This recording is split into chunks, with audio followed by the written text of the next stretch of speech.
sonhei em ter uma oficina. Eu sempre, quando eu comecei a fazer carros, eu entrei na vibe de eu adoro fazer carros, né? Mas o segredo de alguns carros que, como eu não tinha uma oficina, os segredos de alguns carros que eu fiz que ficaram bem legais, é você unir talentos. Então, para isso, eu precisava de um pintor que pintasse carros antigos, porque é uma técnica diferente. Então, eu fui lá, conheci um. Só que, para você envolver as pessoas, os talentos que você precisa, para que isso dê certo, você tem que fazer com que as pessoas gostem do que você gosta. Da sua história e tudo mais, né? Isso mesmo. Legal. Então, por exemplo, eu gosto muito de Flames. Então eu tive que conhecer uma pessoa que fazia aerografia e mostrar para ele o que era aquilo, porque nós não temos esse tipo de cultura no Brasil, né? Então eu bombardeei ele de informações, de revistas, de fotos, né? Falou, estuda um pouquinho aí para ver se a gente consegue adaptar essa arte. E ele ficou um ano dentro da minha oficina treinando, pintando capacete, pintando tudo, peças que eu tinha lá, a gente foi treinando até que ele pegou. Então todas as pessoas que se envolveram comigo, como eu não tinha uma oficina grande, e são poucas no Brasil realmente, que fazem todos os serviços, né? Então você começou a fazer ali teu time de ouro ali, né? Isso mesmo. Reuniu, então você falou que você reuniu o um aerografista, um pintor, um mecânico que era amigo meu de infância. A gente estudava os chassis, como eram feitos, o que precisava ser importado, as suspensões. Eu importei quase todas dos meus carros, porque a gente não tem. Eu gosto muito da raiz que é o eixo rebaixado, o feixe de molas, né? E a gente não tem isso, não tem fabricação aqui e nunca teve, né? Então tudo teve que ser importado. E aí a primeira cobaia foi a 34 de fibra? Foi, mas daí eu comprei uma conversível, eu sempre gostei das conversíveis, das baratas, que a gente chama, né? Então eu comprei ela e o foco era fazer ela o melhor carro que eu pudesse fazer. Mas nunca com um perfil comercial, sempre foi fazer, só que como eu acabei fazendo muitos, então eu adoro fazer.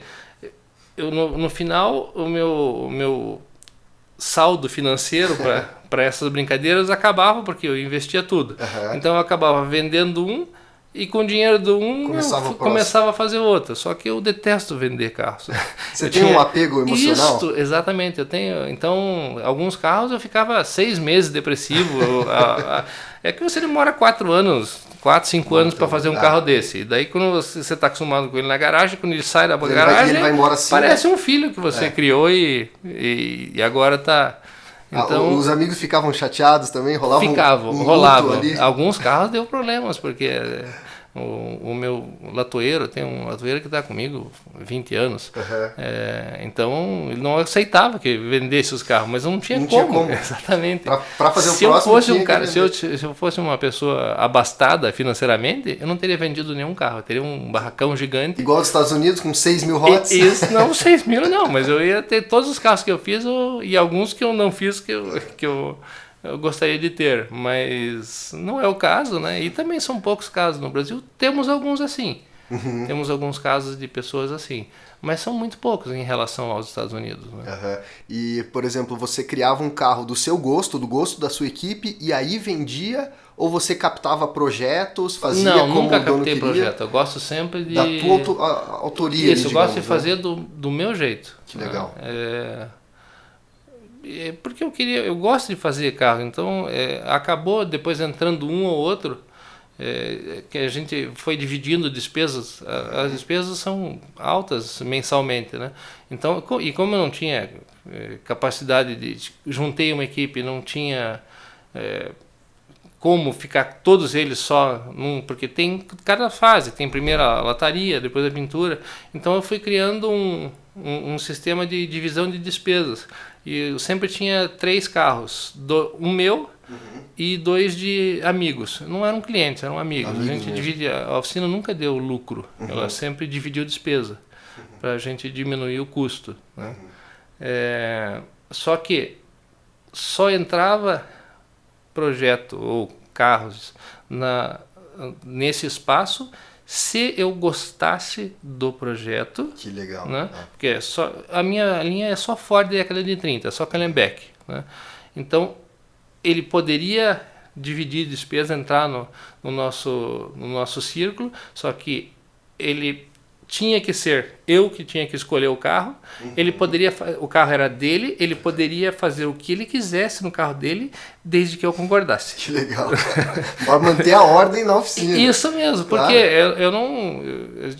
eu gostava, por exemplo, eu não ia...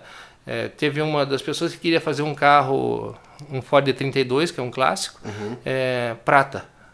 Daí... Não posso deixar fazer um troço desse. Ele pode fazer em outro lugar, mas eu não consigo, porque não faz parte da cultura. Isso mesmo. Então, eu sempre fui bem claro. Você entra aqui, você faz o que você quiser. Então, não quero, você não vai fazer prata. Eu não vou parar o projeto por causa disso. A gente vai sentar e vai conversar. Não, vamos fazer branco, vamos fazer preto. E acabou esse carro em particular. Ele queria fazer preto. Eu digo, não, mas mais um preto, mais um Fordinho preto. Aí a gente fez um carro metade preto e metade branco. Olha aí. Que era um pinguim.